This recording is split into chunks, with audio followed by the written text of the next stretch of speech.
আসসালামু আলাইকুম প্রিয় শিক্ষার্থীরা, তোমরা সবাই কেমন আছো? আশা করি ভালো আছো।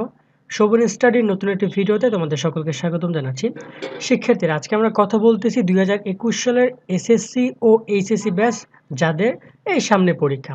সো আজকে একটু তোমাদের ওরকমভাবে ফর্মালিটি মেনটেন করে কথাবার্তা বলতে পারবো না, একটু সহজভাবেই বলি। হয়েছে যে খুব তাড়াতাড়ি চলে আসতেছে পরীক্ষা, বেশি দিন সময় নেই। অনেকেই এখন পড়াশোনা নিয়ে অনেক হতাশার মধ্যে আছো। তার মধ্যে সবচেয়ে বড় একটা হতাশার বিষয় হচ্ছে ভাইয়া সংক্ষিপ্ত সিলেবাস কিভাবে কভার করব বা ভালো একটা রেজাল্ট কিভাবে করতে পারি। কারণ ভালো একটা অপরচুনিটি এসেছে যেখানে ৩ টা সাবজেক্টে পরীক্ষা হবে। অটোপাসও দিচ্ছে, আবার পরীক্ষাও নিচ্ছে। সো ভালো একটা অপরচুনিটি আমাদের সামনে। সেক্ষেত্রে আমরা কিভাবে কি কাজে লাগাবো? সো আজকে আমি একটা কমিউনিটি ট্যাবে পোস্ট করেছিলাম। সেখানে অনেকেই বলেছে যে মূলত সংক্ষিপ্ত সিলেবাসটা কিভাবে খুব অল্প সময়ের মধ্যে শেষ করা যায় বা কোন পয়েন্টগুলো পড়লে আমি সংক্ষিপ্ত সিলেবাসটা খুব কভার করতে পারি। ঠিক আছে? সো এই বিষয়গুলো নিয়ে আমি একটু ছোট্ট ধারণা দিব তোমাদেরকে। মানে এই শেষ সময়ে তোমরা যেন ভালো একটা কভার করতে পারো। সো আমি ১ম এ তোমাদেরকে কয়েকটা বিষয় জানাই। সেটা হচ্ছে যে মানে সিলেবাস নিয়ে একটা প্রশ্ন আছে আমার কাছে, সবাই করে। সেটা হচ্ছে ভাইয়া, সিলেবাসটা কি আমাদের আমাদের যে প্রশ্নটা যে তৈরি করা হয়েছে অলরেডি, সেই প্রশ্নটা কি আমাদের সংক্ষিপ্ত সিলেবাসের মধ্যে থেকে তৈরি করা হয়েছে? নাকি অনেক স্যার বলতেছে যে সংক্ষিপ্ত সিলেবাস থেকে ৫০% আর বাকি ৫০% সিলেবাসের বাইরে, এরকম কোনো কিছু কিনা? তাদেরকে বলবো এরকম কোনো কিছু না। তোমাদের সিলেবাস প্রকাশ করা হয়েছিল ফেব্রুয়ারি মাসের দিকে। আর তোমাদের এই যে প্রশ্ন তৈরি করা হয়েছে জুন জুলাইয়ে। ওকে? সো জুন জুলাই যদি এসে প্রশ্ন তৈরি করা হয়, জুন মাসের দিকে মেবি প্রশ্ন তৈরি করা হয়েছিল। সো দেখা গেল যে সিলেবাস দেওয়ার পরে তারা প্রশ্ন তৈরি করেছে। আর সিলেবাস দিয়েছে কারণ সিলেবাস অনুযায়ী তোমাদের পরীক্ষা হবে, এজন্য সিলেবাস তারা দিয়েছে, তাই না? সো তোমাদের প্রশ্নগুলো অবশ্যই সিলেবাস থেকে করবে। সিলেবাসের বাইরে হতে পারে ২-১ টা প্রশ্ন আসতে পারে। কিন্তু তোমরা তো অনেক অপরচুনিটি পাচ্ছ। হয়তো ১১টা থেকে ৩টা লিখবা, ৮টা থেকে ২টা লিখবা, বা ১৫টা থেকে তুমি এখানে ৩০টা থেকে ১৫টা এমসিকিউ দেখাবা। অনেক অপরচুনিটি পাচ্ছ। ২-১ টা যদি মিস যায় সমস্যা নাই। বাট 90% তোমার সিলেবাসের মধ্যেই থাকবে। সো সেক্ষেত্রে কনফিউশন করার কোনো দরকার নেই। আমি 10% নিয়ে বলতেছি কারণ হতে পারে শিক্ষা মন্ত্রণালয়ের মাথা মাঝে, মাঝে খারাপ হয়। তারা দিয়ে দিল 10% একটা প্রশ্ন বা ২ টা প্রশ্ন সিলেবাসের বাইরে দিয়ে দিল। দিতে পারে। ঠিক আছে? সো আমি এই বিষয়টা একটু ক্লিয়ার করলাম। এখন আসি তোমাদের সিলেবাস কমপ্লিট করা নিয়ে একটু কথা বলতে। দেখো, সিলেবাস কমপ্লিট করার সবচেয়ে মুখ্যম একটা উপায় হচ্ছে তোমার টাইম ম্যানেজমেন্ট বা তোমার একটা ভালো একটা রুটিন তৈরি করতে হবে কার্যকরী। তুমি সারাদিন কি করো না করো, কখন সময় দিতে পারবা, এই বিষয়গুলো নিয়ে একটা পর্যবেক্ষণ করে ভালো একটা টাইম তৈরি করতে হবে তোমার দিনের ভিতরে। আর পরীক্ষার অন্তপক্ষে ৫ দিন আগে এরকম একটা শেষ করতে হবে, এরকম একটা রুটিন তোমার তৈরি করতে হবে। তারপর তুমি তোমার এই সিলেবাসটা নিয়ে বসে যাও। আমি এখানে সাপোজ তোমাদের এখানে আমি ২০২১ সালের সিলেবাসটা নিয়ে এসেছি।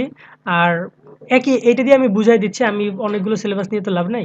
সো আমি চলো বিষয়গুলো তোমাদের দেখাই। এখানে হিসাব বিজ্ঞান আছে, হিসাব বিজ্ঞান দিয়ে একটু দেখাই। সবগুলো বিষয় একই। দেখো এখানে সিলেবাসের, আমি যদি তোমাদের দেখাই এই হিসাব বিজ্ঞানের বা হিসাব বিজ্ঞান প্রথম পত্র ধরো বা যেটা ধরো, এখানে তৃতীয় অধ্যায়, দ্বিতীয় অধ্যায়, তৃতীয় অধ্যায়, ষষ্ঠ অধ্যায়, সপ্তম অধ্যায়, নবম অধ্যায়, দশম অধ্যায়।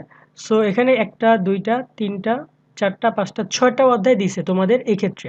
এখন দেখো, এই যে আমি এই প্রশ্নটার কথা যদি বলি, হিসাব বিজ্ঞান সাবজেক্টের কথা, হিসাব বিজ্ঞান সাবজেক্টে কিন্তু তোমার যেটাকে বলা হয় যে তোমার ১১টা প্রশ্ন থাকবে।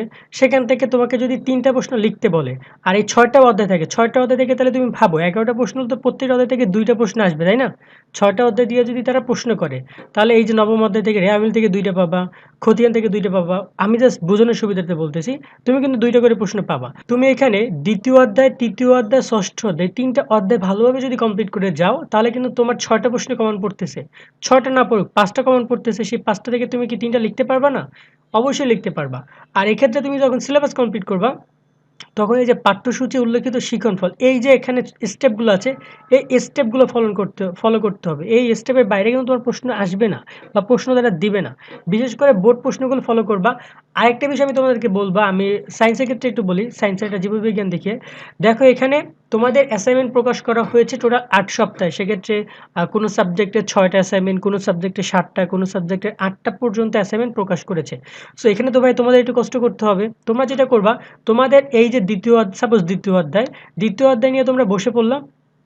জীববিজ্ঞানের যে অ্যাসাইনমেন্টগুলো দিয়েছে, এখানে দেখবে দ্বিতীয় অধ্যায় থেকে জীববিজ্ঞানের কোন পয়েন্টগুলোকে তারা মানে তোমার এখানে অ্যাসাইনমেন্ট আকারে দিয়েছে, সেই পয়েন্টগুলো তোমরা এখানে দাগায় রাখবে। সেই পয়েন্টগুলোর উপরে আলাদাভাবে প্রিপারেশন নিবা। এতে তোমার হচ্ছে কি যে অ্যাসাইনমেন্ট কিন্তু তারা বারবারই বলে দিয়েছে পরীক্ষার প্রস্তুতি। সেক্ষেত্রে পরীক্ষার প্রশ্নের আঙ্গিকি বা প্রশ্নতে যা আছে তার অনেকটাই অ্যাসাইনমেন্টে চলে এসেছে। সো এক্ষেত্রে তোমরা অ্যাসাইনমেন্টগুলোকে তোমরা সংক্ষিপ্ত সিলেবাসের সাথে দাগিয়ে তোমরা অ্যাসাইনমেন্টগুলো কমপ্লিট করে ফেলবা।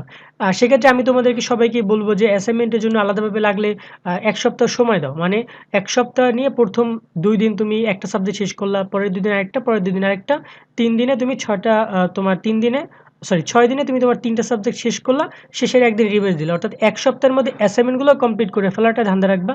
এটা দেখা গেল অ্যাসাইনমেন্ট কিন্তু আমি আবার বলতেছি অ্যাসাইনমেন্টের গুরুত্ব অপরিসীম।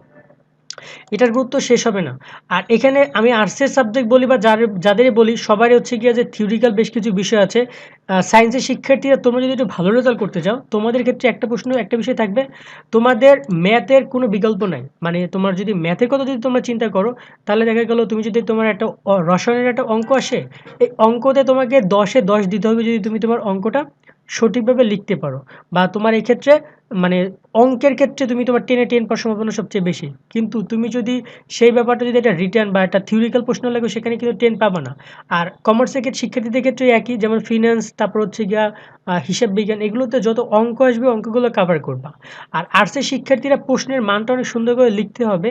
বিশেষ করে তোমাদের যখন তোমরা লিখবা তখন কোটেশন আকারে দিয়ে লিখবা, হাতের লেখাটা স্পষ্ট রাখবা। মানে তোমরা যদি এখানে থিওরিক্যাল লিখতেছো, তোমার 10-এর মধ্যে 7, 8 বা 9 রাখতে হবে। কারণ 10-এ 10 কখনো কোনো শিক্ষক দেয় না। যদি দেয় তাহলে অতি ভালো হলে 10-এ 10 দেয়। ঠিক আছে? কিন্তু রিটেন হওয়ার কারণে মার্কটা অনেক কমে যায়। বাট অঙ্কের ক্ষেত্রে কিন্তু সে মার্ক কমানোর সম্ভাবনা নাই।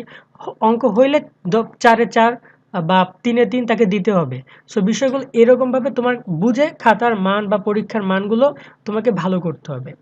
আমি এখানে আমি আমার বেসিক কথাগুলো আমি তোমাকে বললাম। ১ম এ বললাম যে আমি ওরকমভাবে ক্যাজুয়ালি ওরকমভাবে ফর্মাল মেইনটেইন করে আমি বলতে পারব না। সো সর্বোপরি একটা কথা হচ্ছে, পরীক্ষার জন্য প্রিপারেশন না একদম অনেক ভালোভাবে। সেক্ষেত্রে যে কদিন সময় আছে, যে কটা সাবজেক্ট পারো, যে কটা চ্যাপ্টার পারো সে কটা শেষ করো। পুরো বই শেষ করতে তেমন কোনো কথা নেই। তুমি এমন না যে তুমি ফেল করবা। যদি তুমি ফেল করো তাহলে তোমার মতো বোকা আর এই পৃথিবীতে কেউ নাই। কারণ যেখানে তুমি একটা অধ্যায় পড়লে তুমি পাস করবা। অর্থাৎ একটা অধ্যায় থেকে ২টা প্রশ্ন আসে। ৩টা প্রশ্ন থেকে যদি তুমি ২টা প্রশ্ন লিখতে পারো, ৩টা প্রশ্ন থেকে তুমি যদি ২টা প্রশ্ন লেখো, এখানে সাপোজ ধরো প্রথম অধ্যায় থেকে ২টা আসবে। তুমি প্রথম অধ্যায়টা ভালোভাবে পড়ে যাও। এখান থেকে তুমি পাস করে ফেলবা, নৈবেত্তিকও পারবা। তারপর তুমি সৃজনশীলও পেরে যাবে। ১টা কি ২টা আসবেই কনফার্ম, ওকে? সো এটা তো তোমার বেসিক বিষয়, ওকে? এরপর মনে হয় না আর কোনো কিছু বলার আছে। যাই হোক, এই ছিল মূলত তোমাদের আমার জাস্ট কথাগুলো। আশা করি বিষয়গুলো তোমরা বুঝতে পেরেছো। ভিডিওটি ভালো লাগলে লাইক দিয়ে রাখো। আর চ্যানেলটা সাবস্ক্রাইব করে আমাদের সাথেই থাকবা। আর শিক্ষামূলক কোনো দরকার হলে অবশ্যই আমাদেরকে নক দিতে পারো ইনস্টাগ্রামে বা ফেসবুকে। সো আজকের মতো এখানে বিদায় নিচ্ছি। ভালো থাকবে সবাই। আল্লাহ হাফেজ।